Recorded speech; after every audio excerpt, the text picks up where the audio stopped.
Personne n'essaya de les arrêter lorsqu'ils sortirent de la salle commune. La nuit tombait quand ils arrivèrent devant le bureau de Lockhart. À l'intérieur, ils entendaient des pas précipités, des coups sourds et d'autres bruits divers qui témoignaient d'une intense activité. Lorsque Harry frappa, il y eut un brusque silence, puis la porte s'entrouvrit légèrement et ils virent apparaître un œil de Lockhart. « Ah, Monsieur Potter, Monsieur Weasley ?» dit-il en ouvrant un peu plus la porte. « Je suis très occupé pour le moment, si vous pouviez faire vite. » « Professeur, nous avons des renseignements à vous donner, dit Harry. Nous croyons qu'il pourrait peut-être vous aider. » Lockhart, dont il ne voyait que la moitié du visage, à travers l'entrebâillement de la porte, paraissait particulièrement mal à l'aise. Ce n'est pas vraiment... D'accord. Il ouvrit la porte et les laissa entrer.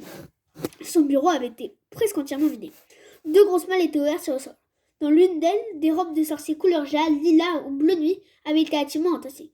L'autre malle était remplie de livres jetés pêle-mêle. Des photographies accrochées au mur étaient à présent rangées dans des boîtes posées sur une table.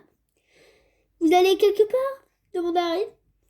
Oui, c'est ça, répondit Lockhart en arrangeant une affiche de lui accrochée derrière la porte.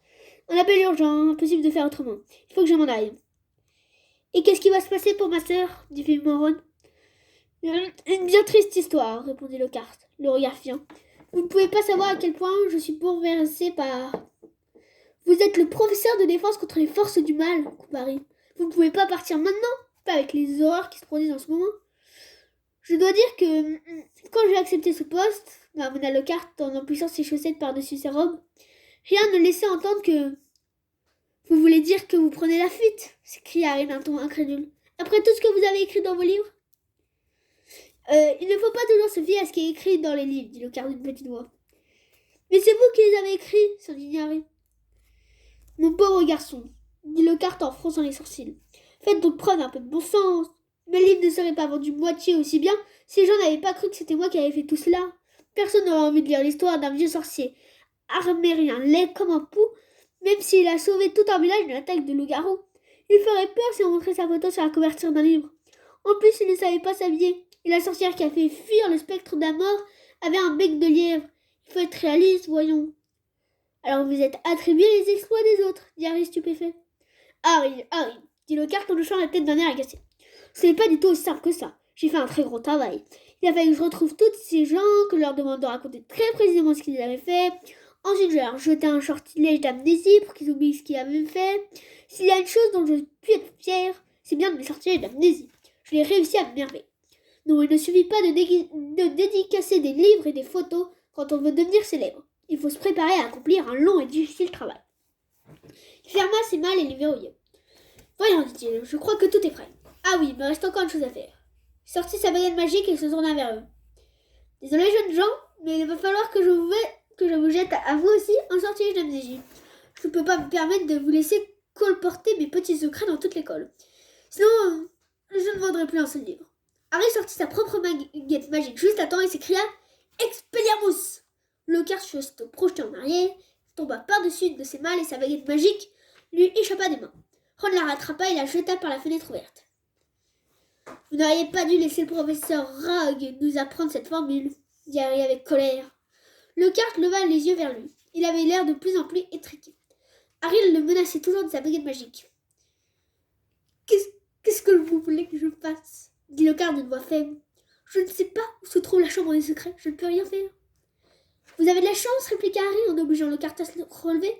Nous croyons savoir où elle est et ce qui se cache à l'intérieur. Alors, allons-y. » Ils firent sortir Lockhart de son bureau et le conduisirent jusqu'aux toilettes de Mimi Géniard, à côté du mur où brillaient toujours les sinistres messages.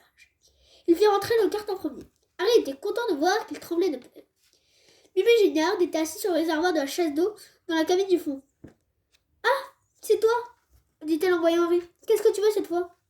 « T'ai demandé comment tu es morte, » répondit Harry. Mimi sembla alors changer du tout au tout, comme si elle était très flattée qu'on lui pose la question. « Oh, c'était abominable, » dit-il avec délectation. « C'était ici même, je suis mort dans cette cabine, je m'en souviens très bien. J'étais venu me cacher ici parce qu'Olive Hornby s'était moqué de mes lunettes. La porte était fermée à clé, j'étais en train de pleurer quand j'ai entendu quelqu'un entrer. Quelqu'un qui parlait une drôle de langue. Mais c'est surtout la voix qui m'a frappée, parce que c'était un garçon qui parlait. Alors je ouvert la porte pour vous dire de filer et d'aller dans les toilettes des garçons. C'est à ce moment-là, lui se gonfla d'importance, le visage rayonnant, que je suis morte. » « Comment ?» demanda Harry. « Aucune idée, répondit Mimi dans un murmure. Je me souviens seulement d'avoir vu 2 grands yeux jaunes. Tout mon corps s'est engourdi et je me suis sentie partir dans les airs. Elle posa sur Harry un regard rêveur. Et puis, je suis revenue. J'étais décidée à monter Olive Hornby. Elle a vraiment regretté de s'être moquée de mes lunettes. À quel endroit exactement as-tu vu ces yeux de Harry? Quelque part par là, dit Harry en pointant le doigt vers le lavabo qui se trouvait en face de sa cabine. Harry et Ron se précipitèrent. Le Cartus se tenait à l'écart, le visage figé de terreur.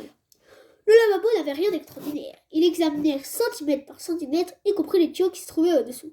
Arrive alors le dessin d'un minuscule serpent gravé sur l'un des robinets d'arrivée d'eau. Ce robinet n'a jamais marché, dit Mimi lorsqu'il essaya de le tourner. Harry, dit Ron, essaye de dire quelque chose en fourche-langue. Harry se concentra.